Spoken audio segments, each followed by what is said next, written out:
Praise the lord. యెషయా గ్రంథం 1వ అధ్యాయం 25వ వచనం. నా హస్తం నీ మీద పెట్టి క్షారము వేసి నీ మస్టును నిర్మలము చేసి నీలో కలిపిన తగరమంతయు తీసివేసెదను.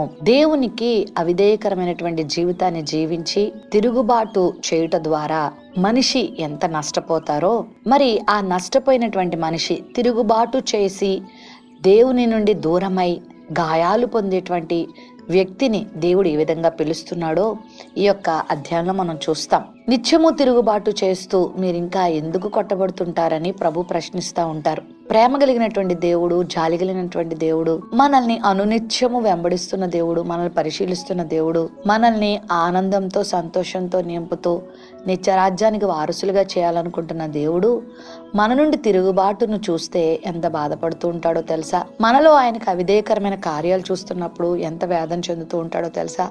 అలా వేదన పడుతూ రండి మన వివాదం తీర్చుకుందాం, మీ పాపాలు నేను కడుగుతాను, మిమ్మల్ని నేను శుద్ధులుగా చేస్తాను అని ప్రభు మాట్లాడుతూ ఈ మాట ఇక్కడ అంటున్నాడు.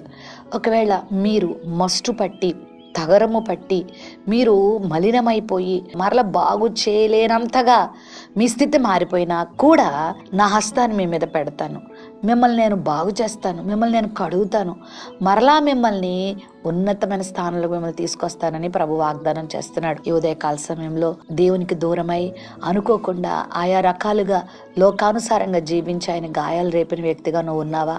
దిగులుతో వేదనతో నువ్వు ఉన్నావా? అరికాలు మొదలుకొని నడినెత్తి వరకు స్వస్థత లేక బాధపడుతున్నావా? ఆయా రకాల రోగాలతో సమస్యలతో సతమతమవుతున్నావా? నాకెందుకు ప్రభు ఈ పరిస్థితి అని బాధపడుతున్నావా? అయితే నువ్వు ప్రభువును ఆశ్రయిస్తే, ప్రభు దగ్గరకు వచ్చి నిన్ను అప్పగించుకుంటే, నాలో ఉన్న తిరుగుబాటు స్వభావం ఏదైనా ఉంటే క్షమించయ్యా అని నువ్వు ప్రభు చెంతకు చేరితే ఈ వాగ్దానం ప్రభు నీకు సొంతం చేయబోతున్నాడు. తన హస్తాన్ని నీ మీద పెట్టి క్షారం వేసి నిన్ను కడిగి నిన్ను శుద్ధి చేస్తాడు. నీ పాపమంతా కడుగుతాడు, నీ దోషమంతా కడుగుతాడు, నీ అవిధేయత అంతా కడుగుతాడు, నీ మలినమంతా కడుగుతాడు. నిన్ను తనకిష్టమైన పాత్రగా చేస్తాడు. నీ కుటుంబ పరిస్థితులను దేవుడు బాగు చేస్తాడు. ఒకవేళ ఎవరో బాగు చేస్తారు, వాళ్ళు సరి చేస్తారు, వీళ్ళు సరి చేస్తారు, వీళ్ళు నా జీవితాన్ని ఉద్ధరిస్తారని నువ్వు ఎవరెవరినో నమ్ముకుంటూ ఎవరెవరో దగ్గరికి వెళ్తున్నావేమో. అయితే దేవుడు తప్ప మనం లేపేవారు ఎవరూ లేరు, దేవుడు తప్ప మనల్ని కనికరించేవారు ఎవరూ లేరండి. మనం నిమిత్త మాత్రులం, మనం చేతకాని వారం. ప్రభువా నీవే నాకు దిక్కన్ను ప్రభు దగ్గరికి వస్తే ఇప్పుడే నీ స్థితిని దేవుడు మారుస్తాడు, నీ ఆరోగ్యాన్ని దేవుడు స్వస్థపరుస్తాడు, నీ కుటుంబాన్ని బాగు చేస్తాడు, నీ బిడ్డల్ని బాగు చేస్తాడు, నీ జీవితాన్ని బాగు చేస్తాడు, నీ ఉద్యోగ జీవితాన్ని బాగు చేస్తాడు, నీ వ్యాపారాన్ని దేవుడు బాగు చేస్తాడు, నీకున్న సకల పరిస్థితులలో దేవుడు గొప్ప కార్యాలు చేస్తాడు. మరి దేవునికి నువ్వు అవకాశం ఇస్తావా? దేవునిని నీ విషయంలో జోక్యం చేయనిస్తావా? ప్రభా నువ్వు వస్తే నా జీవితం అందంగా సౌభాగ్యంగా మారుతుందయ్యా అని నువ్వు నమ్మగలిగితే ఈ వాగ్దానం దేవుడి పట్ల నెరవేరుస్తాడు.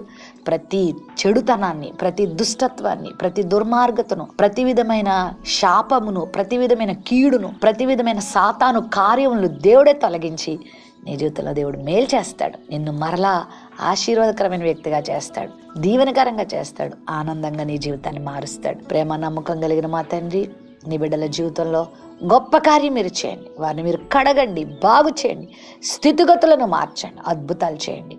యేసు నామములో ప్రార్థిస్తున్నాం తండ్రి, ఆమేన్.